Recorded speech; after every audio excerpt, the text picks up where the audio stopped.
तो चलिए, तो अब हम देखेंगे NaOH यानी कि सोडियम हाइड्रोक्साइड। अभी हमने सॉल्ट्स के बारे में, कॉमन सॉल्ट के बारे में पढ़ा, तो वहाँ हमने ये देखा था कि जो कॉमन सॉल्ट है उससे हम ये बना सकते हैं। तो वो कैसे बनता है तो हम देख लेते हैं। तो ये हमारा NaOH है, ये एक बेस है, इसका नाम कॉस्टिक सोडा भी होता है, ठीक है।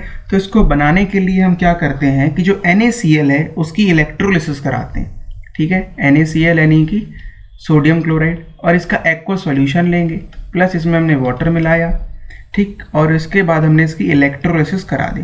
तो जो हमारे कंपाउंड्स बनते हैं वो बनते हैं हमारे NaOH प्लस क्लोरीन गैस और साथ में हाइड्रोजन गैस। एक इम्पॉर्टेंट बात जो आपको याद रखनी है कि सोडियम क्लोराइड यानी कि NaCl को अगर आप पानी में मिक्स कर देते हो, जो एक्वा सॉल्यूशन है, इसको हमने एक अलग नाम दे रखा है जिसे हम बुलाते हैं ब्राइन। क्या बुलाते हैं?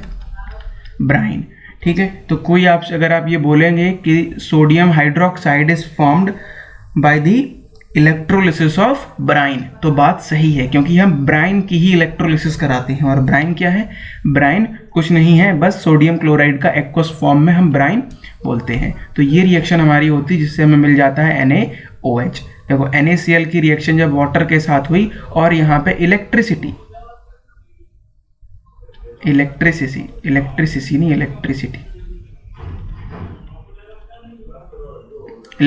भी होती है, क्योंकि हम इसमें इलेक्ट्रिसिटी देते हैं।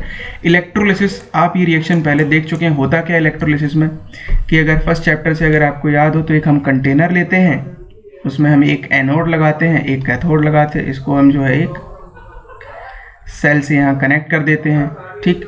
तो यहाँ इसमें हम कोई सॉल्यूशन भर देंगे अपना, यानी कि नमक का सॉल्यूशन भर देंगे, ठीक। तो हमें एक पर दोनों एक एनोड है और एक कैथोड है, तो दोनों पर हमें कुछ ना कुछ मिलता है। तो एनोड पर हमें क्या मिलता है, कैथोड पर हमें क्या मिलता है, वो भी हम देख लेते हैं।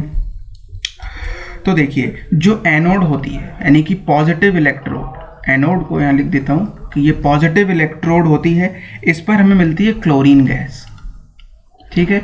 तो कैथोड पर जो नेगेटिव इलेक्ट्रोड है, जो कैथोड है, उस पर हमें मिलती है हाइड्रोजन गैस, ठीक है। यानी कि एनोड पर हमें क्या मिलेगी, Cl2 क्लोरीन गैस, कैथोड पर मिलती है हाइड्रोजन गैस। तो भैया ये कहाँ मिलेगा, ये कहाँ में, क्योंकि इलेक्ट्रोड्स तो हमारे पास दो ही हैं, एक एनोड और एक कैथोड, तो ये कहाँ मिलता है। तो जो NaOH है, जो सोडियम हाइड्रोक्साइड का सॉल्यूशन है, वो कैथोड के पास बनता है। कहाँ बनता है?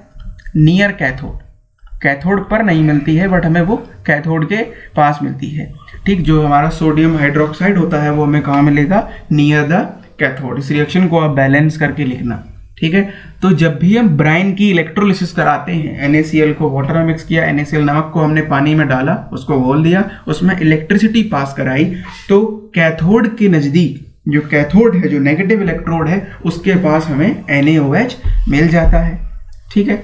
और ये जो प्रोसेस होती है कि हमने ब्राइन की इलेक्ट्रोलिसिस करा दी, इस प्रोसेस को, यानी कि the process of making sodium hydroxide is known as chlor alkali process. इसे हम क्या नाम दिया है? इसे हमने नाम दिया है chlor alkali process. Chlor alkali क्यों? क्लोर अल्कली क्यों? क्लोर लिया गया है क्लोरीन से, और अल्कली यानी कि हमारा बेस, वाटर सॉल्युबल बेस। बताया था मैंने आपको बेसिस वाली वीडियोस में कि जितने भी बेसिस जो पानी में घुल जाते हैं उन्हें हम अल्कली बोलते हैं। तो इसीलिए इसे क्लोर अल्कली बोला जाता है, क्योंकि इसमें क्लोरीन और NaOH एक बेस मिलता है और क्लोरीन मिलती है, इसीलिए इसे क्लोर अल्कली प्रोसेस बोला जाता है, ठीक है। तो आपको ये याद रखना है कि जब ब्राइन की इलेक्ट्रोलिसिस कराई जाती है तो हमारा क्या बनता है, सोडियम हाइड्रोक्साइड, क्लोरीन गैस और हाइड्रोजन गैस। क्लोरीन और सोडियम हाइड्रोक्साइड के बनने की वजह से इस रिएक्शन को क्लोर अल्कली प्रोसेस भी बोला जाता है। जो क्लोरीन है वो बनती है हमारी एनोड के ऊपर, और जो कैथोड के ऊपर बनने वाला सब्सटेंस है वो है हाइड्रोजन, और जो NaOH है वो बनता है नियर द कैथोड, ठीक है। और अब हम कुछ यूजेस देख लेते हैं किसके, सोडियम हाइड्रोक्साइड के।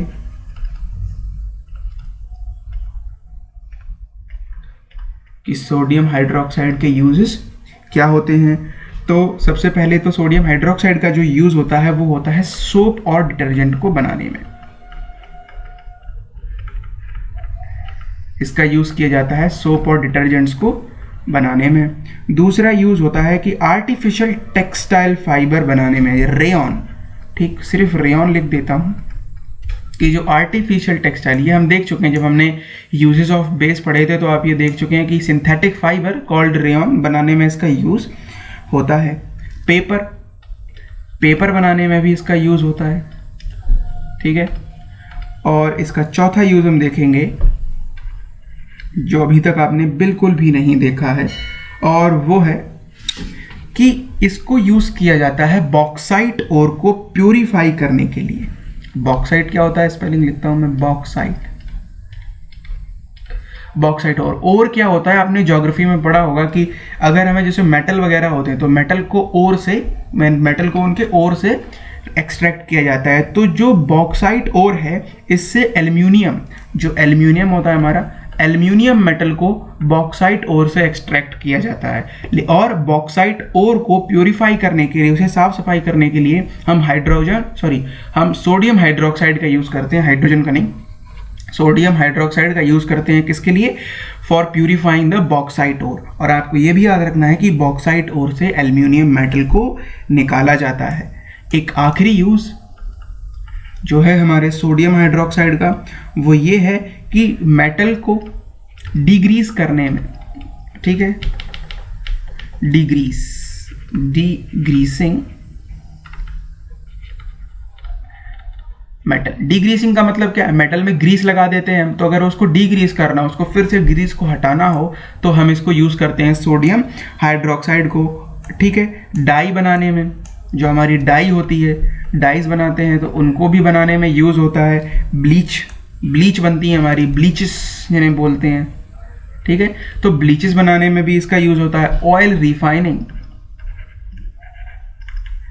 एक बोल के मैंने 4 लिखवा दिए, नहीं, ऑयल रिफाइनिंग में भी क्या होता है, इसका यूज़ होता है सोडियम हाइड्रोक्साइड का। तो ये हमारे कुछ यूजेस थे सोडियम हाइड्रोक्साइड के।